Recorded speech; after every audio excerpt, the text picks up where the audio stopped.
So what would be the biggest misconception that I would like to debunk about postnatal depression? So the biggest misconception would absolutely be that a mother can control it, that a woman can control her symptoms. It's something that she can snap out of. It's something that she can control. It's something that she just needs to pull her socks up and get on with it, and that other people have so many children and that she may only have 1, 2, whatever the number may be, and that she simply needs to get on with it. I would 100% say that that is absolute nonsense, and that is not what postnatal depression is at all. The symptoms that happen, which could appear as this, inability to think, inability to make decisions, this, feeling like you cannot cope, or you cannot, do the most basic tasks. You may sleep too much, or you may not sleep at all. You may eat more than usual, or you may not have an appetite at all. All of these are a result of changing or changed biochemistry within the body. Now, changed biochemistry is not something, it's almost like a science experiment that's happening within our body.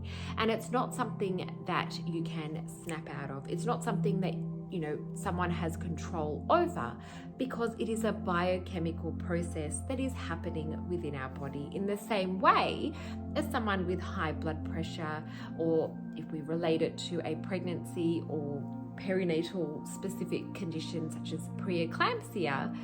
Whilst there may be predisposing factors or risk factors that may, enhance that risk of it occurring, it still does not mean that a mother with preeclampsia can actually, control her blood pressure or control her symptoms simply by thinking about it. So for me, that would be 100% the biggest misconception that I would like to debunk. And my book, Shining the Light on Postnatal Depression, really does explain my story about how I went to sleep on day 4, woke up on day 5, and literally a click of the fingers or a flick of a switch, however you want to describe it, I disappeared. My biochemistry changed, as a result of the hormones. So no matter how hard I tried to snap out of it or, get better on it on my own, I could not. It wasn't something that was physically possible. And I guess if we understand that biochemistry is very complicated, and it is something that happens unbeknownst to us within our system, that it's a chemical reaction. When the chemical, the right neurotransmitter goes to the right receptor, we can function. And so that's not something that you can think yourself into doing. That would be my biggest one. So for all partners, families, mother-in-laws, father-in-laws, dads, siblings, aunties, uncles, anyone who may be thinking, oh gosh, this mother can simply not cope. She mustn't be strong enough. It's a sign of weakness. She's lazy. She's been working too long in her career, or she's very selfish, or whatever. Fill in the blank. Fill in the blank of what, tagline or phrases come after, these assumptions. But the bottom line is, it can happen. It happened overnight for me. It wasn't something I could control. I described it in my book as I went from 100 to 0 in 24 hours flat. And all that changed was time. Nothing else changed. I had a beautiful, healthy baby. I was physically healthy in terms of, there was no physical conditions happening. And so there was no logical reason for me to be behaving the way I was. But the condition means that something else presents in terms of symptoms. So I really want that understanding, that empathy, that biochemistry changes. It's not something anyone can control. The mother is not lazy. The mother is not incompetent or unable to handle stress.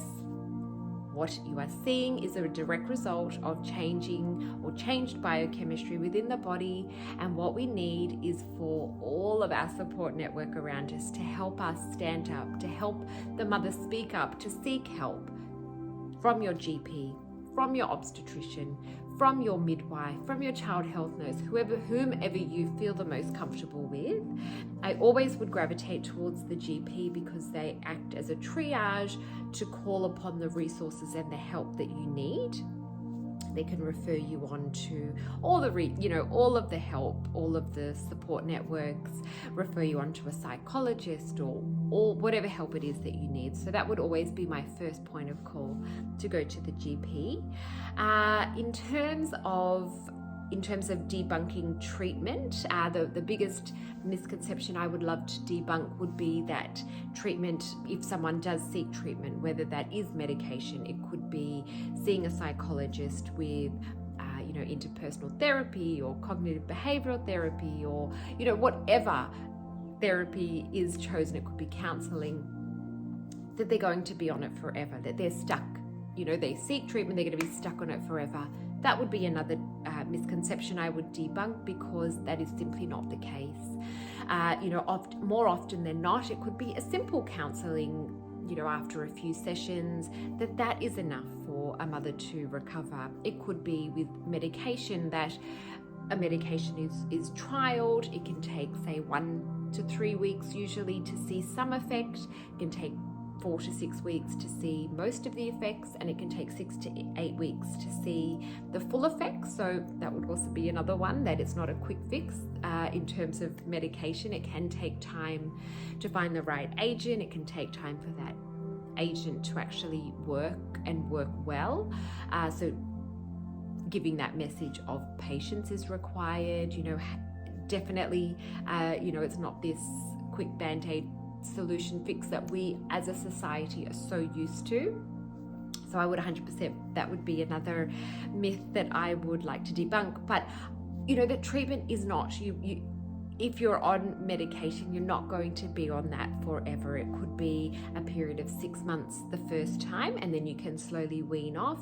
It may be, if it's a second relapse, that you need to stay on the medication for, say, 12 months and then slowly wean off.